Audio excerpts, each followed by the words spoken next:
Today, this afternoon, we have a very special guest, Louis Adams. He's a Salish elder from Arlee, and he's going to talk to us about Bitterroot Salish history and Salish place names in the Bitterroot Valley and Missoula Valley. So I want everybody to welcome Louis Adams.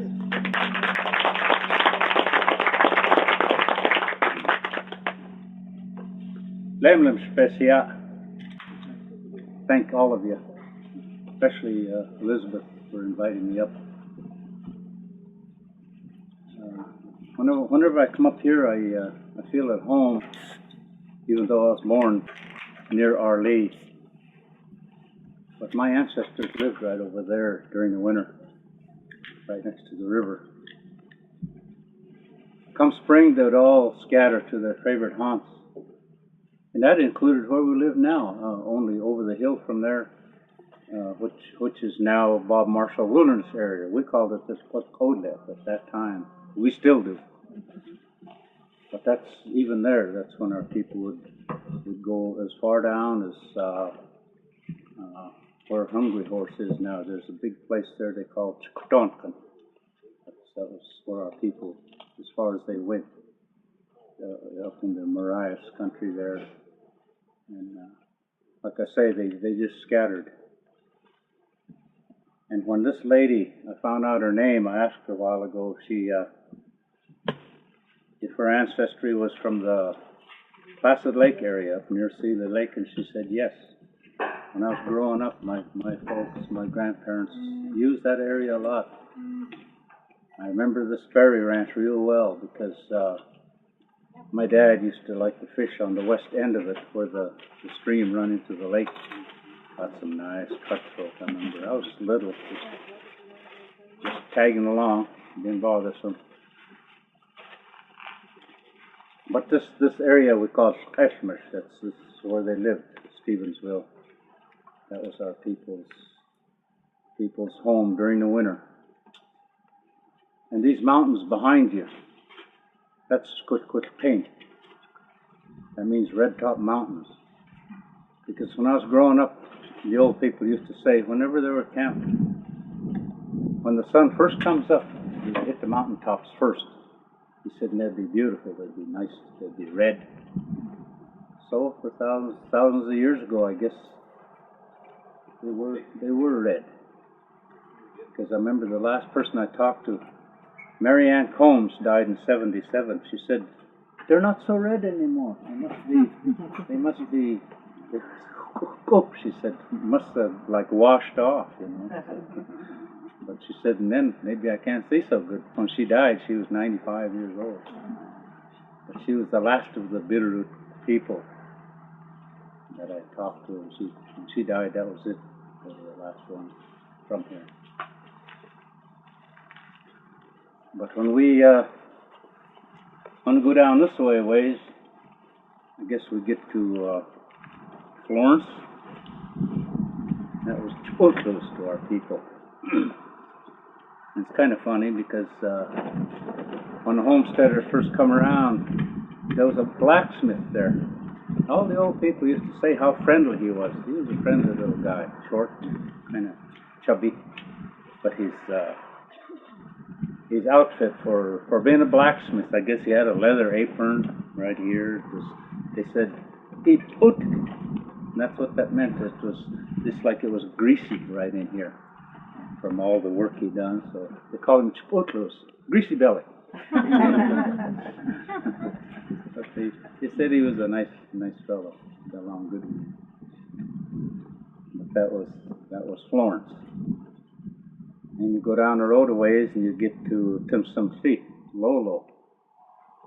And Lolo is an Indian word. It's Lawrence is called Lord Luck to our people. So somebody along the line must have heard us call the fellow that lived there. His name was Lawrence. Somebody must have heard one of our people call him Lord Luck. So they will make it Lolo, which is good. I guess they located his grave somewhere down the draw or somewhere. Timsumsi is the name of that area to our people because that means no salmon. I guess this whole stream, all the streams in here were good fishing. Our people said you could catch fish anywhere, anytime, but there was no salmon. And I can't tell the coyote story, but he tried to get salmon over here from the other side, from the Lochsaw area or wherever, Idaho. But he had a pack of them. They kept falling out. And the last one, before he got to the top of these mountains, fell out and slid back down the bear grass. And he lost it. So come some see, no salmon. But that trail down there, the Lolo Trail, the Nez Perce. Somebody was asking me just a few days ago how the Nez Perce name come about. And again, that name was twisted a little bit because the white man called them, because our Indians, they had pierced noses, nose pierced. So somebody twisted a little bit and called them Nez Perce. Nose pierce.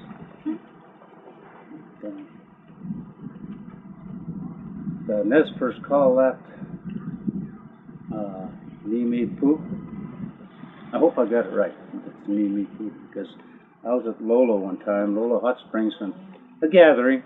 They had some bunch of Nez Perce there, and that's when I found out the name and what it meant. It meant trail to the buffalo country.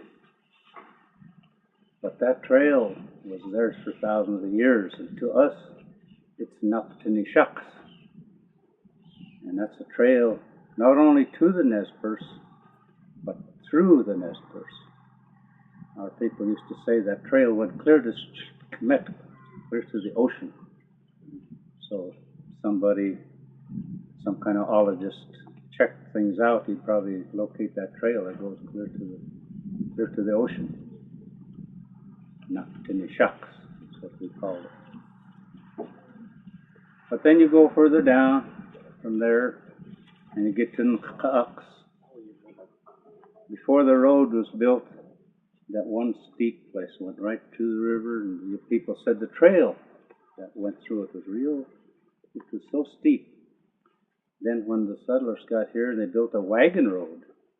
They said it was narrow. He said, our people used to say, if you went on that trail, even horseback, you hoped you never met anybody. Wagon or somebody. Because that's why they call it narrow path. He said it was steep. You look at it today, 4 or 5 lanes. And you go around a corner from there, you get to Smilkushna. You get to the Kmart and you look back south, there's a little mound there next to the river. And when we used to go by there, my dad would say, when I was a little boy, we used to camp there. Me and my brother and my cousins, we played on that hill. I told him, why don't we go look around there? No, it's probably private owned, and somebody will tell us to get away, kick us out of there. So one of these days I'm going to go over there and look around. Maybe find the owner and get permission to look around, because that was a campground. Switkshna, as they called it. And Buckhouse Bridge, there used to be sweat houses down by there too. And then you get to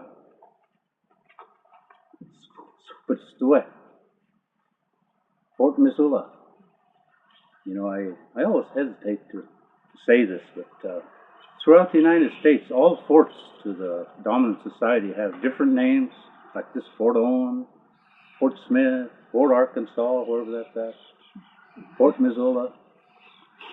To our people, all forts had one name, Squatstaway, home of the killers. Because somehow that's what they always saw.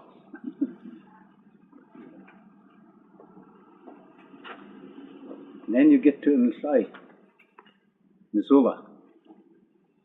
Some years ago, I read in the paper, some lady described what Missoula meant. It was taken from an Indian word. And gosh, she had a word about that long. It took me a week to decipher it. But I got 3 words out of it. Yeah. Salish words. Nem mishlutku. I broke it down in 3 words, and all it meant was, there will be no more otter. So once upon a time, whenever the Hudson Bay and whoever else was building fur trading places, and I know they had quite a few of them, I don't know where at. I imagine some Indian said that when he heard about all that going on, and some white man heard him say, Nem mishlutku. He wrote it down. And all that means is there'll be no more otter. But how that lady got the name, Missoula, out of that, I don't know. Because to us, Missoula is Nshai. It's real simple. Place of bull trout. My grandma was born next to the river there, where the university is, and next to the river. Her dad was getting bull trout when she was born there in the 1800s. Did they sell it? Did they sell the bull trout? What did they do with it? Just eat? That was it. Yeah. There was nobody to sell it to. might have been able to trade it to other tribes or something. Yeah. And then that whole area where the university's at. I'm invited to university once in a while to give a talk. I told them that's Suntukwe, which means our people could live there, camp there for any amount of time. And if the Sunstitions was just for 1 or 2 nights.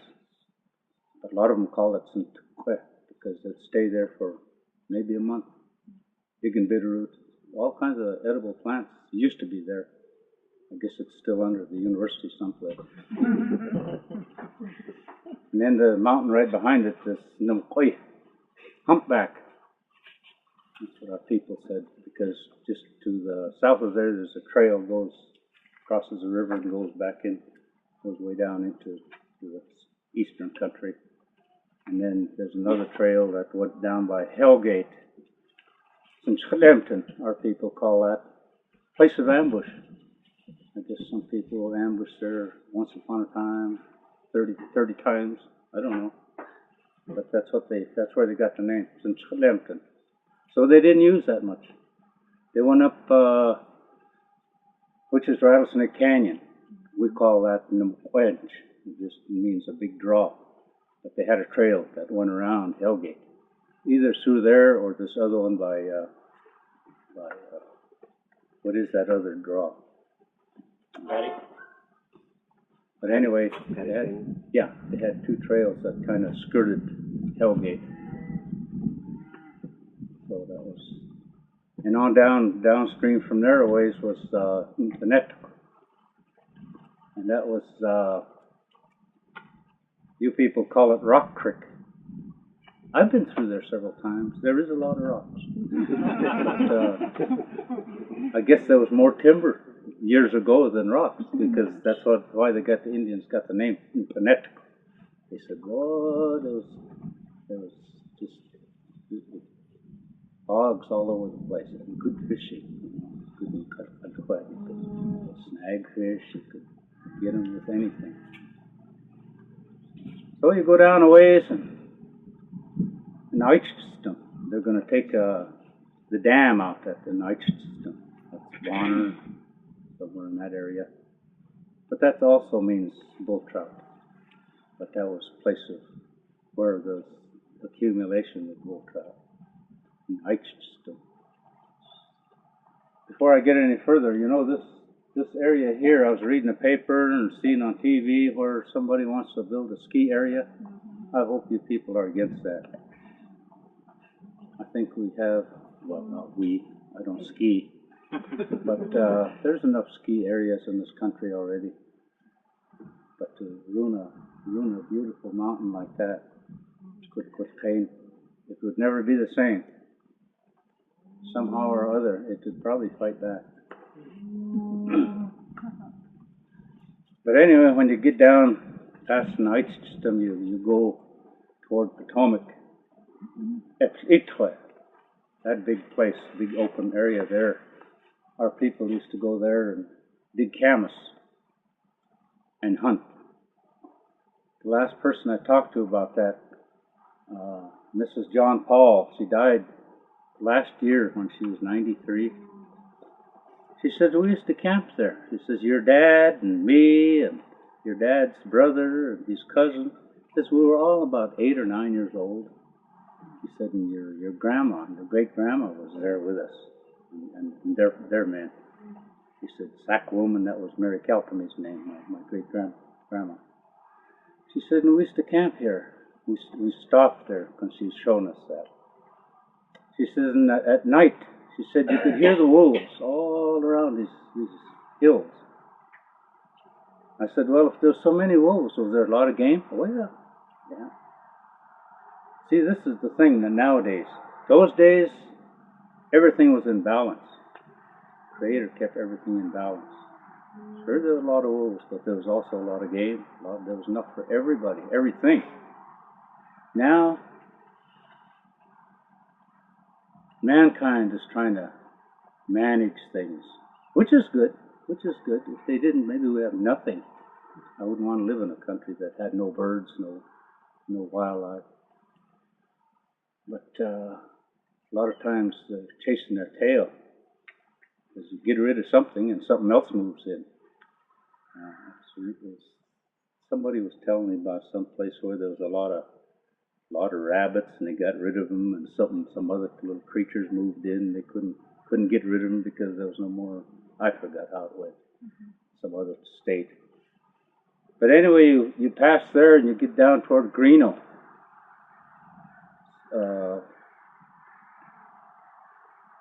There was a campground down there by where the old Roundup bar is, that that big river that comes up around the corner from there. Kane, they called it, our people called it. There was a nice area, camp area there. And then you go on further down, and they call that area by Clearwater Junction. Just on this side, we have an old Indian buried there. His name was Chitsunpa. And I go over there once in a while, visit him. But that was why that's named that. Then you go on down a ways and you get to Epsom Creek, Salmon Lake. On the north end of it, my dad was born there in a place called Salt Lake. And all it means is, at the end of the lake, there was a nice little camp area with a lot of different shrubs, willows, whatever. It's Salt Lake. So they call it Salt Lake, where he was born. And you come up a ways, just like where this lady Sperry, her ancestry. Placid Lake is to our people. But I want to go up this way for a while. You go up to Hamilton here, and that's Tibet to our people. Tibet. In the summertime, maybe even now, it's hot. You go down a highway and you come over a little rise and you look ahead. Looks like there's water, a mirage. You might see things, even cars look like they're above the road. That's what the Indians used to say about riding in toward Hamilton, before Hamilton was there. When they'd get close, they said, all the quaking aspen, all the whatever kinds of trees grew there abundantly, looked like they were sticking out of water. So they call it Tzilet. That's what that means, Tzilet. And before I forget Council Grove down there, Mrs. Sperry asked about that a while ago. That's Ntshoteus. That also pertains to willows or some kind of trees grown probably right next to the river or even in the river a little bit. Ntshoteus. It pertains to water, and it pertains to growth, and it pertains to not big trees or anything, but probably willows. But anyway, when you pass Hamilton, you get up there to Darby, and that's me. Once upon a time, our people used to say across the river from Darby, east of the river, there was a deceptive rock. It was small, yet nobody could pick it up. I guess 3-4 guys could move it, but they'd bet on it. that whatever they had, berries, fish, whatever, if somebody could lift that, and they couldn't. And they called, that's where the name comes from, me. Yeah. I remember when I was a little boy, my dad and some of his relatives, we drove across there. They was going to go look for that. They didn't know what they was looking for because there's millions of rocks over there. They was walking all over trying, you know. My dad said, this is a waste of time if we had to have something to do. And then you pass that and you go up toward Darby, or past Darby, and you get to Saint-Petit. There's a big open place where the West Fork Road goes west, and that big open place with a lot of buildings there now. But they call that Saint-Petit on account of it edges. The edges is trees and a mountain. It's so they call it Saint-Petit. So from there you go up the West Fork Road. Years ago it was a trail, and it was Nam Shucks to our people. And all that meant was a trail to move on. I was up there last Saturday. I have a great-great-grandpa buried on top of the Idaho-Montana boundary. Where the parking area is on top, you walk about a mile and a quarter, and his grave is there. We brought a stone there a number of years ago. His name was Padlassi. To the white man, that's Francis Adams. But he died back on the Idaho side before it was ever Idaho, in a place called Nishtek, which means slow-moving water. And there was a nice campground back there, and that's where he died in 1900, roughly 1900, when he was 80 years old. And they tried to get him back. Chief Charlot and the band that he was with tried to get him back this side, but they said he kept slipping off his horse. I guess he didn't want to leave up there. But they got him on top of Chi, they call it, where he's buried. They call that Chi, a nice ridge. You can see Cathedral Peak from there, and I guess when they buried him there, the timber was pretty short, so you could see all over. They said, we'll bury him here. So that's where they buried him. And that's who we go visit every once or twice a year. My son was camped up at Darby last Saturday. He was up there. They were just camping. They called me, wanted me to take him, show him the way to the battlefield over in a big hole. And we went there. And he wanted me to show him where his great-great-great-grandpa was buried. Because his kids, he's had 3 kids. He said, I want them to know where that's at. I want them to know in their hearts that their great-great-great-great-grandpa was buried up there. So we took him up there. And it was kind of moving. It was quite an experience. Because on the way up, my grandsons, one's 13 years old. Is that Elliot, 13? He's 6 feet tall. Peyton's about that tall, and JoJo's, she's the little girl. They were picking flowers on the way up there. When we got to the grave, they fixed the grave, Gertrude fixed the grave. JoJo cut some bear grass. She wrote with bear grass on there, love. I got pictures of that, but this is quite moving. But they know where it's at, and I told them, these kids never forget that. Oh no, they'll never forget that. Because on the way up, when we got up there was quite a few people. Well, there was a few people at the parking area, and they was asking me questions about that. I told them, we're going up to a grave up here. We got a relative buried up there. Oh, on the Nez Perce Trail? I told them this is not Nez Perce Trail. It might say it, but it's not. This is Nam Shucks, our people called it that. Trail to move on.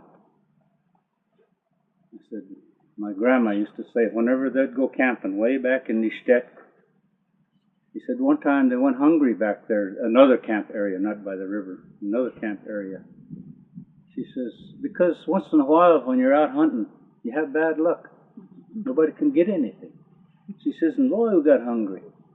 She says, luckily there was some grasshoppers. There's a place back there they call it Tatsa because of that. He said, and we lived on that till somebody finally got a deer or elk, and then the luck come back, you know. He says, but that's why we call it a Tatsa. We had to survive on some grasshoppers for a day or so. So I ain't gonna try that. But that was our excursion to Chi. There's another right close to there. There's a whole ridge that grows them little short. There's some bushes about like that with red leaves. Or people call that quilage on kind of that. The whole side of that ridge would be red whenever those turn red. Quilage they called it. But when we went to the battleground, I guess I could start. I guess I could tell you the story on that if you people want to hear about our friend Chief Joseph. See, he was our friend, our people's friend. Our people called him Han Muscat. I wish I'd have found out why, because that means 8 days. And I thought my grandparents, my parents would be here forever, so it just never occurred to me to ask them why they called him that. All of a sudden I look around and they're not here, and I don't know why they called him that, and who's to ask? Nobody knows. But when he was running away from the army, he had to leave his land. But when he got to this fort down here, he had a scout way ahead, which they always do, maybe two. But he went back and told Joseph, that's concluded. That was Fort Fizzle. So he stopped there and he told his runner, he said, you go around that. You go to Charlot's camp, get us some help to go through. And the reason I know the story so well is John Delaware. He died in 1951 when he was 106, down Arlee, close to Arlee. He lived 8 miles out of Arlee. He used to walk to town every day. Well, not every day, but he'd go by my grandma's place, or else he'd use the railroad and walk down. After his old horse died, he had an old horse. So he'd walk. And it was an unscheduled freight train that got him, because he couldn't hear anymore. He tried everything to stop. They were going real slow when they hit him, but still, it did him in. But he was the one that told us. He said, when that runner got to Charlot's camp, he said, me and 2 of my brothers went back with him. He said, and we went and we guided him around that fort where the people were waiting. He said, we come on the cold side. See, to Indians, north is the cold side. South is Tlakale. So he said, we come through the left side, and we got him through there. He said, and when we got to the camp, he said, they asked Charlot they could rest their horses, their kids, their old people. And Charlot told them, you can rest as long as you want. You can live with us if you want, but we won't help you fight. The days of winning wars with the white man is done. If we help you fight, we'll all be wiped out.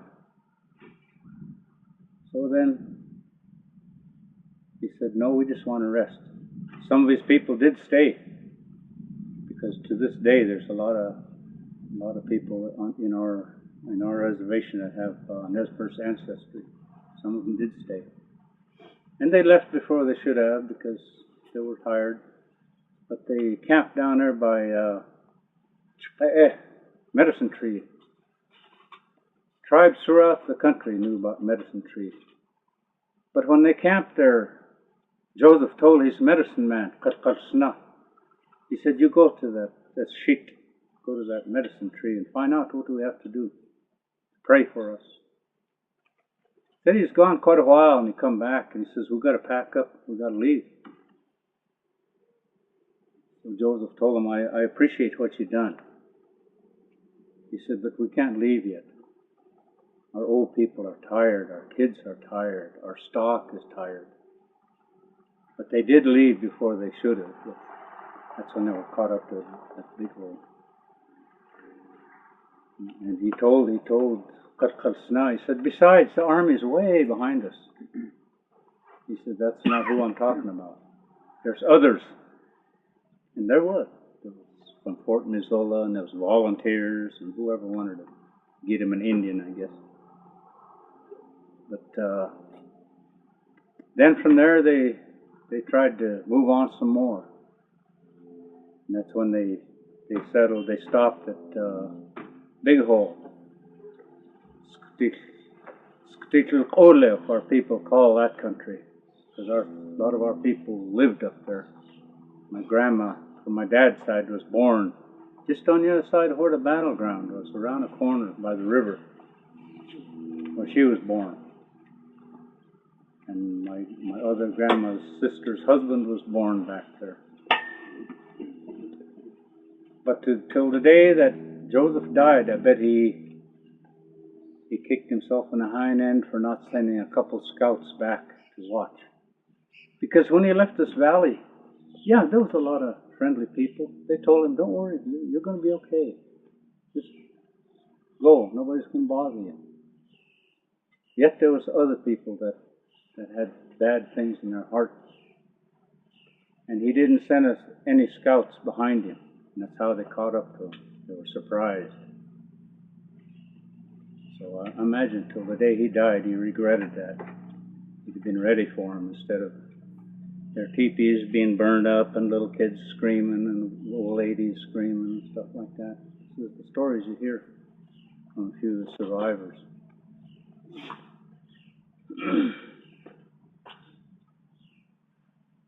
But when we talk about these things, you know, a lot of times I'm a little apprehensive on even our people. When we had to leave here in 1891, the last bunch of our people that had to leave,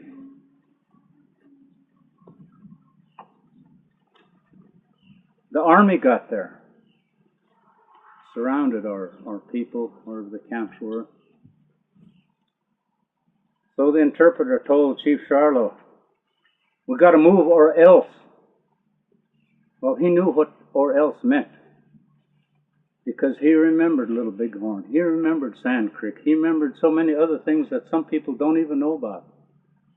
Where a small band would be caught out on the prairies, out on the plains somewhere, and they'd be wiped out, and nothing would be ever said about it. So he said, all right. Siamansutu ipesia, yet chwamkot el-lok. Yet swam ko imsh. Tama yet cha eut te. Tasen kon mislu so hochte. Tasen kon mislu hot.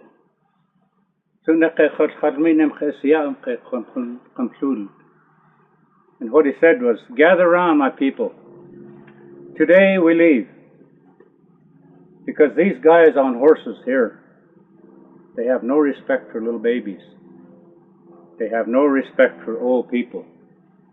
If we refuse to leave, we'll all be wiped out. So that's when the last bunch of the people left from here. Mrs. Combs used to tell me whenever they left, everybody was crying. Even the men, because they were leaving home for the last time. I mean, they'd come back during the summertime because there was a lot of good people. They'd come back in the summertime camp, like I said, when they scattered clear to the Yellowstone. And Tlaqasotskek was what our people call that. Yellowstone. But that's when our people had to move out. And we got a good place, yeah. The government thought it was a fair trade, 22 million acres for $1.25 million. But that's about par.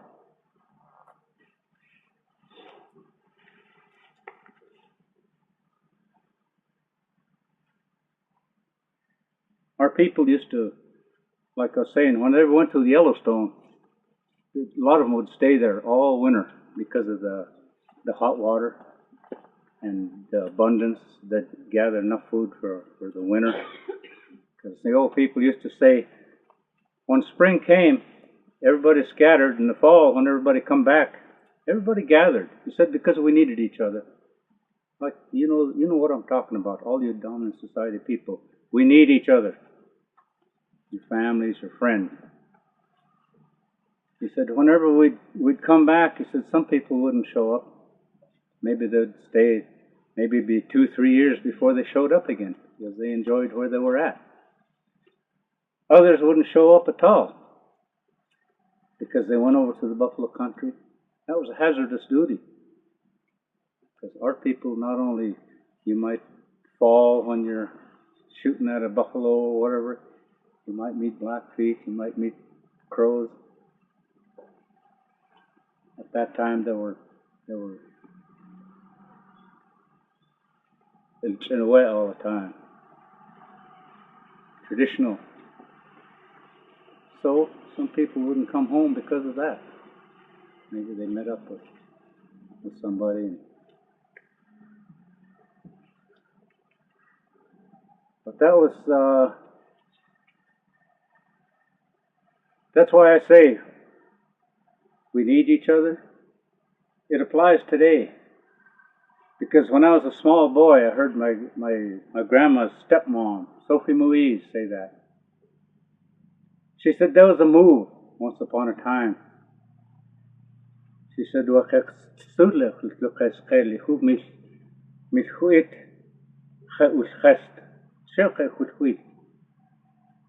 she said there was a move at one time to wipe the Indians, to sweep the Indians off the face of the earth.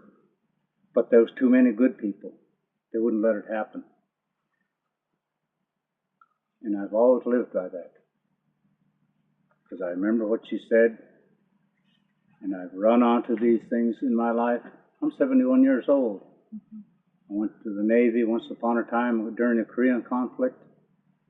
Yeah, I met a lot of prejudices along the way, but by golly, the other side balanced it. It topped it, as a matter of fact. A lot of times somebody would give me a rough time. Some of my white buddies would come over, oh, don't pay attention, that's so-and-so, you don't know what the hell he's talking about, you know. And I used to think of that. Sophie Louise said there's more good ones than bad ones. That's why we're still here. And that's what I live by today. And that's why you're here. I want to thank all of you for allowing me to share a few things with you. If there's any questions. Thank you very much for being here today, first of all. Do you have, are there many of the young people today learning your language to keep it going? The last few years there's been a move in that direction. Yeah, not only language, but we had a heck of a fight of they're going to start implementing our history into the schools instead of, we know all about Romans and all this stuff, you know, but why not learn about us? Right. Good. Good. I'm glad.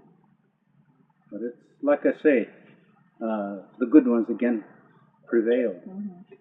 Yeah, good people said, yeah, we'd like to know about the people that lived here's history. Mm-hmm. Yeah. Yes, sir. The old people that died, excuse me, the ancestors, is there a way of finding out where they're buried to their respect? Behind the church there is a small place where they got a stone there for our people that's still buried there. Mm-hmm. But some of the old people used to say we've got people buried all through this valley, because when they'd die, if they were out camping and stuff, they'd wipe out the grave so nobody knew of the grave there. Maybe they'd build a fire over it and pretend it was a campfire, because they didn't, they were home. No matter where they went, they were home, so they buried them there. Thank you. Mm-hmm. Are there any places here in the valley that are considered holy where sometimes the Salish people will gather? We would come up to this church in the fall once in a while and go to services. And the next day we'll go up to Medicine Tree and say a few prayers there. It's broken off about 16 feet up anymore, but still the ground is, to us, is sacred. Because at one time when they was I forgot what they was going to do up there. somebody had in the paper where, well, they would just cut down a medicine tree and solve all the problems. We said, go ahead, we'll still be up there. The ground is sacred.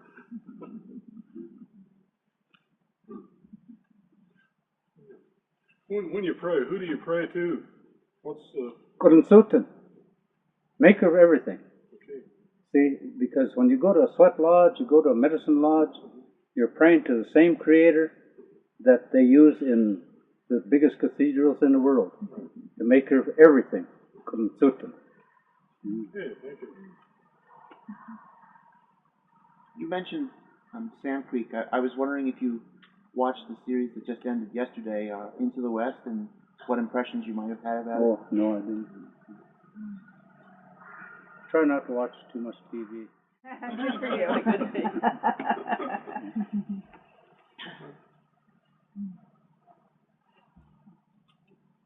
Thank you, young lady. Thank you so you. much, Louis. Thank you.